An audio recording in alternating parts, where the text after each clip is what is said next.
Welcome to Startup Hack. I'm Spencer, and here at Startup Hack, we love to train software developers and build custom software solutions for companies.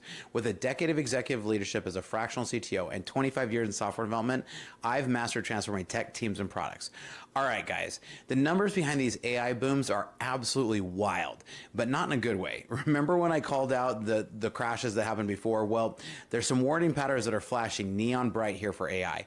Let's dive into some of the real data that shows the bubble's about ready to burst. So let's take a look over here on our monitor and take a look at some of these reports that we have here. So OpenAI is a $500 billion valuation in potential employee share of Salesforce. This is crazy, man. $500 billion valuation would be a huge jump from the current $300 billion, almost double valuation. Now, they have really grown in some revenue over the last little while, and there's some reports that they're between 13 to 15 billion of revenue, on track to hit possibly as high as 20 billion of revenue by the end of the year. But that is still a staggering number and a staggering multiple. But it says tech giants competing intensely to recruit and retain AI talent. And this is one of the things that's really hit OpenAI. They have absolutely just gotten hammered and they have just been totally pulled against.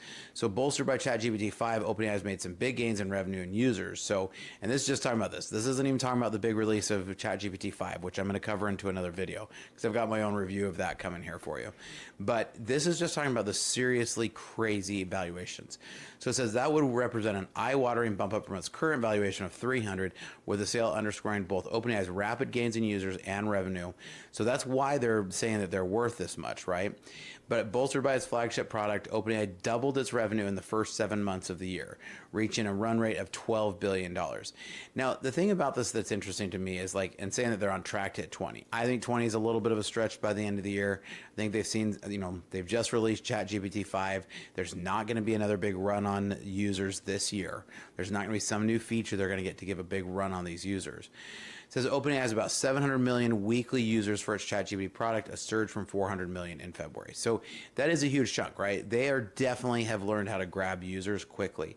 However, I think what's going to happen here really quickly, though, is because anytime you hear that SoftBank has ended the year fund $22.5 billion portion of the round, but the remainder has been subscribed to a valuation of $300 billion, right? So they haven't agreed to this yet. They're trying to sell off at this $500 billion valuation, right? And so the company has definitely increased its cash burn, though, by projected to roughly $8 billion. So let me think about this for a minute. So they're making $12 billion and while burning at least $8 billion. Now, I think it's actually higher than that. Now, Miriam Murati, who is one of these people who actually left, did raise an AI startup, and she's raised $2 billion on a $12 billion valuation, and they haven't even announced a single product. So we can definitely see that there's some crazy valuations going on here. Gen AI companies are raising, generative AI companies have raised $56 billion from VCs in 2024 across 885 deals. And in 2025, it's only continuing to get bigger in AI and more exclusively to AI. These valuations only make sense if AI completely replaces human workers overnight, right? They would have to actually be replacing these workers by the end of 2025. And so that's why I just don't really see this happening on that big of a scale. So the other part about this I want to talk about is we're starting to see the AI usage wars. And this is one of the big signs that the bubble's bursting. Everybody's starting to run for cash, right? Everybody needs to start generating the revenue. So now we're seeing the run onto the revenue, right? I've started to hit this as well. I hit almost my daily limit every day, and I'm paying for 4 different AI services, right? So the AI usage has run up, and so this guy's talking about the tech resources who barely adult, but with some impressive coding creds, right? So sorry, that was the wrong highlight. Let me see here. So what he's talking about here, though, is unlimited AI is not unlimited. This is the real problem, right? In mid-July, Anthropic and other AI providers got more serious about their limits, right? So we saw Anthropic raise them. We saw Claude Claude Code. He went down a product where he was building a new product, and he ran into the end of it. But really, everybody is hitting this, right? And this is what's starting to happen here. We're seeing Claude start to really enforce their limits. I'm running into limits on Grok. I'm running into limits on all of Gemini. Just limited me the other day. I'm starting to hit all of these because I use AI a lot every day. But part of the reason I'm using it a lot is because it takes multiple requests every time I want to get something done. And I've figured out how to use it pretty well at this point, that if it doesn't work, I throw that one out and start all over again, right? And that's part of the process here. But they're really starting to squeeze it because somebody like me who uses it every single day and generates a lot of different things, because I'm running projects against it every single day. And so as I'm using this unlimited era is totally going away, right? Startups that built their entire business model around unlimited AI usages are suddenly getting hit and hitting a wall where suddenly their company is getting hit with these massive bills, or they're just running out of processing, right? So companies that were processing customer workflow through AI found their entire feature set stop working when limits kicked in. So the chill effect is real here. Businesses can't scale when their core technology has secret usage caps that can shut them down mid-operation. So these AI platforms have been selling on unlimited for so long, and everybody believed it and built their whole systems around it, and now suddenly they're getting smacked in the face. So smart companies are now building multiple AI provider integrations, like I was just talking about, right, where I'm doing the 4 different ones. And this is eerily similar to when cloud providers started metering bandwidth in the early 2000s, and suddenly unlimited wasn't so unlimited anymore, right? So your free as in free beer is not so free anymore, right? Your $20 a month is only going to go so far, and now we're starting to see these large costs with 200, 300, and then metered access to things. So this is where you're starting to see this, because here's the next part, is let's dig into what TechCrunch is talking about here. So TechCrunch is talking about the high costs and thin margins threaten AI coding startups. So in February, AI, and this is a little bit back, well, this is reaching back, this is a recent article, but in February, AI coding startup Windsurfer was in talks to raise a big new round at almost $3 billion, at double the valuation from months earlier. But the deal didn't happen, and they ended up just getting torn apart by Google, essentially, right? And Google stole all of their talent, and then others came in and took pretty much the rest of the company, right? So, but this is due to the high cost of using large language models, the person explained, right? That's ultimately the point. We've talked about the cost around running AI models. So to run just one H100, which would be really small by most AI standards, one H100 per month is over $3,000 to $3,500 a month, just for one. So if you're getting into a situation where you need a minimum of 8 to 10, which is anywhere, where most of these startups start at, you're going to be talking about a bill of $30,000 to $50,000 a month of hosting costs. That is huge. So what they're running into is what they're saying here is these these AI startups and somebody who's just wrapping around these, as costs start to go up, this is when we start to see the bubble burst, right? Because you're starting to see those costs squeeze, and everybody's starting to get tighter and tighter and stricter on these costs. And when you see that happen, that's when we're going to start to see a lot of these businesses start to fail that are just wrapped around these. Both Cursor and Windsurfer operate with negative gross margins. All these AI startup companies are, and now suddenly the bills are coming due. So AI coding assistants are pressured to always offer the most recent and most advanced and most expensive LLMs because competition forces them to use these latest models. So building a sustainable business on someone else's increasingly expensive infrastructure is like trying to build your house on quicksand. Now, AI CapEx spending contributes more to U.S. economic growth in the past 2 quarters than all consumer spending. So I want you to let that sink in for a minute. AI CapEx spending, it means where businesses spend on building their AI infrastructure, contributed to more U.S. economic growth in the past 2 quarters than all consumer spending. McKinsey projects that companies worldwide will need to invest $5.2 trillion in new data center capacity between 2025 and 2030. That's not that far away, folks. 5 years, we're talking about that we would need $5.2 trillion to keep up with the needs for the data, right? To meet all this AI demand. So spending on AI infrastructure has already exceeded spending on telecom infrastructure from the dot-com boom as percentage of GDP. So what I'm saying here is that the percentage that was the telecom infrastructure when the dot-com boom was happening was a smaller percentage of the spending than we have now. So Microsoft, Google, Amazon, and Meta are forecasting a record $364 billion of capital investment just in 2025 for data centers. So unlike historical data infrastructure booms, AI data centers are short-lived, fast appreciating, and require continuous hardware upgrades. So let me explain that a little differently. If I build out a system today, and I'm building it all with H100s, in 3 years, that system is now deprecated and old.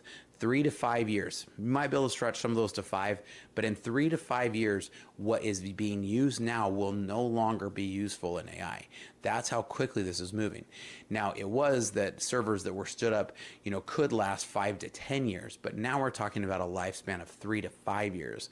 So when infrastructure spending is outpacing actual economic output, that is where you're not getting the dollars to match, right? That's where the numbers, the dollars and cents don't make sense, right? And that's when you start to see a crash. Now, if your company has systems that aren't connected, reach out to us, because one of our specialty is building AI efficiently. We have some very unique things I talk a lot about on my channel. So if you want to go check out some of my AI DIY servers, we can come up with an AI server that we build for $1,000 to $3,000 that can do a lot of that processing in real time and ahead of time, rather than trying to always do everything in real time. Check out startuphack.com/Spencer, because we've got some great services to help you out with. Now, 90% of AI companies are just expensive wrappers around the same five foundational models. And so there's no real differentiation happening anymore. This is when you started to see the war of battle between Android and iOS, and pretty quickly that battle went to the point where everyone's like, they're pretty much the same, right? And so, and I know I probably just riled everybody up, and now everyone's going to come yell at me that Apple and iOS are not the same, or sorry, iOS and Android are not the same. But my point here is that most AI startups are taking OpenAI or Anthropic's APIs, adding a user interface, and calling it a revolutionary invention. The barrier to entry is so low that entire companies are being built in weekend hackathons with no sustainable competitive advantage. When everyone is using the same underlying technology, only competition becomes the only competition is those who can lose the money the fastest. So real value creation requires building proprietary technology, and that is increasingly expensive. When you're trying to compete against these guys who are spending, $50 and $60 billion a year, how are you supposed to build a startup? So I understand that people like Miriam Murati may be able to go out and get $2 billion of funding, but even that is like the debt's going to come due at some point, right? History shows us that when every company looks identical, only the one with the deepest pockets survive. And that's what we're running into, is the Mag 7 are going to be the big ones that survive. Now, Meta's investing billions of dollars to poach key AI researchers, primarily from OpenAI, and offering pay package in the 9-figure range for top talent. In July, a startup hired 2 leaders from Anthropic Claude Code team, but 2 weeks later, these employees returned back to work at Anthropic. It's a huge battle going on out there. The cost of acquiring and retaining AI talent has reached absolutely ridiculous levels, and most startups cannot sustain this. So when your primary competitive advantage is human talent that can be poached by writing a bigger check, you don't have a defensible business. So smart money is realizing that betting on individual researchers is like betting on a sports star. One injury and your entire strategy collapses. So sustainable businesses are built on systems and processes, not on a handful of expensive superstars who can walk away at any time. Now, OpenAI and Anthropic are entering the AI coding market directly, competing with their own customers who rely on their AI. So that's kind of a funny thing, because if you're Anthropic and you say, hey, developers, we're going to make our stuff so good that we aren't going to need you anymore, that's probably not a super wise option if you're going to tell everybody that, because first of all, it's not even true. And second of all, it's like if you build that model, even if they were to be successful, they literally be replacing their own customers. But this creates an impossible situation where your supplier is also your biggest competitor. So selling the business was a strategic move to lock in returns before being undermined by the very companies that supplied AI. So companies building on third-party AI models are essentially tenant farmers. They work the land, but they don't actually own it. Now, the problem that we're running into is with ChatGPT 5 released this week, GPT 5 turned off a whole bunch of the of their smaller models, like O3 Mini and O4 Mini and O3, and suddenly now they changed all of it literally almost overnight, and suddenly a lot of businesses are scrambling. So the smartest entrepreneurs are realizing that true independence requires owning your own core technology stack, and in the AI world, that usually means numbers in billions of dollars. Now, here at Startup Hack, we do a lot of really scrappy things where we get AI working with AI models on servers we can build that you can either host, or we can host into a data center for you, and we can do it in ways that are really cost effective and still get you into the AI game. So check out startuphack.com/Spencer. Now, China built hundreds of AI data centers to catch the AI boom, but now many stand unused as the economics don't quite work out. So the Chinese government pushed for AI infrastructure, and it led to massive overbuilding without corresponding demand to fill the capacity yet. Now projects are failing, energy is being wasted, and the government may need to step in and take over some of these failed facilities. Now, there's currently a 7-year wait on some requests for connection to the power grid for new data centers. Goldman Sachs forecasts global power demand from data centers will increase by 165% by the end of the decade. So just imagine your bill now, your electric bill now, and multiply it by 165%. That's what's going to end up happening, because essentially everybody out here is going to have to end up subsidizing all of the AI grid. The electrical grid simply cannot scale fast enough to support the AI infrastructure boom that investors are funding if we just continue to try to build this off of scale.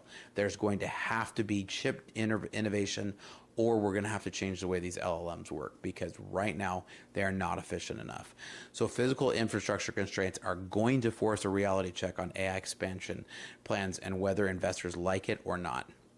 Now, DeepSeek had the breakthrough, and it really caught everybody by surprise, but that was so 6 months ago now that everybody's kind of forgotten about that. But if AI efficiency improves faster than planned, the massive infrastructure investments become standard assets that will really get us into trouble really quickly. Recent Chinese developments have raised concerns about the returns on current and projected AI investments. So the history of technology shows that efficiency gains can make entire business models irrelevant overnight. Smart companies are hedging their bets rather than going all in on the current AI architectures that might not age well. But if you're NVIDIA, you're still laughing because you're the one selling the gold shovels, right? Now, getting customers to actually pay for their AI services is proving much harder than getting them to try the free demos. And this is what I think this is my prediction with OpenAI. Yes, they have 700 million users because they're only charging $20 per user. But as that cost is being forced to go up, and as OpenAI has to continue to reduce the number of offerings for that $20, which is what we're seeing everybody do, start squeezing and squeezing and squeezing. It's kind of like that same bag of chips that you get at the store, but and you're paying the same amount, but the bag keeps getting smaller. That's what they're going to start doing here, because they're going to have to figure out how to make these companies more profitable, and that's going to have to be with less processing. Yet the only way they can improve this over the last 3 years is to throw more processing at it. With the announcement of ChatGPT 5 this week, they said it took over 150 times the amount of training to go from 4.0 mini. Now, that's ridiculous, because it certainly wasn't 100 times improvements. So we're going to see this transition from cool technology to must-have business tool, and they're going to continue to try to raise that price, getting everybody hooked onto it. So this is where we start to see bubbles burst, right? Because a new technology or a new transformer, or somebody who comes out and can beat this technology, will then cause a massive shift in the whole market, just like we saw for a small blip with DeepSeek earlier this year. So when generative AI companies raised $56 billion in 2024, something tells me we're witnessing the mother of all tech bubbles. The gap between investment and actual business results is becoming impossible to ignore, even for the most optimistic VCs. Now, OpenAI, because it's Sam Altman, can still go raise some crazy money. So that money is still flowing in and flooding into AI infrastructures, but it's being diverted from other sectors, and including venture capital and traditional manufacturing. So when an entire economy starts depending on one sector's speculative growth, that's exactly when a bubble can pop. We saw this with 2008 when they were doing that with the housing market. We saw it burst a couple times with the crypto. We saw this in 2001 with the dot-com bubble burst. I've learned some of the biggest crashes come when everyone believes this time is different. So the companies that survive will be the ones building real solutions to real problems, not just run around going, I've got this solution called AI and I've got to find a problem for it, which is what's happening with companies right now. So if your company has real problems that they need to get solved with technology, like having disconnected systems, reach out to us, because here at Startup Hack, our specialty is getting systems connected so that your company can work like a well-oiled machine. So check out startuphack.com/Spencer, and we can help you out. Now, what are your guys' thoughts? Do you agree? Do you disagree? I love to have a great, healthy discussion. So the best thing you can do is to leave a comment down below, and make sure you like and subscribe. Here at Startup Hack, we love to train software developers as well as build custom software solutions for companies. So reach out, because we'd love to help, and here's some information about our services. Hi, I'm Spencer, a fractional. Hi, I'm Spencer, a fractional CTO. With over a decade of executive leadership and 25 years in software development, I've transformed technology teams and products for businesses just like yours. As your fractional CTO, you get the strategic guidance of a seasoned technology executive without the full-time commitment, perfect for companies ready to leverage cutting-edge technology without expanding headcount. My team at Startup Hack has already built advanced AI agents for small and medium businesses, automating complex workflows and delivering advanced ROI to human workflows. We specialize in creating custom software that connects your systems into a single coherent technology ecosystem. Our development approach focuses on tangible business outcomes. For one client, we developed AI-powered workflows that cut days off of human processes. For another company, by connecting multiple systems, we reduced processing time to increase their ROI by over 75%. We don't just write code, we architect solutions that scale. Whether you need cloud system architecture, data integration between legacy systems, or custom AI agents that automate your unique business processes, my team delivers results that exceed your expectations. Having led technology for a lot of companies and launched 7 successful brands of my own, I bring battle-tested expertise to your business challenges. Our specialty is turning technological complexity into business advantage. So if you're ready to harness the power of AI and custom software to drive your business forward, let's connect. Together, we'll build technology that doesn't just solve today's problems, it positions you for tomorrow's opportunities. Technology leadership, decades of experience, AI powered. Reach out today and we can help you. Check out Startup Hack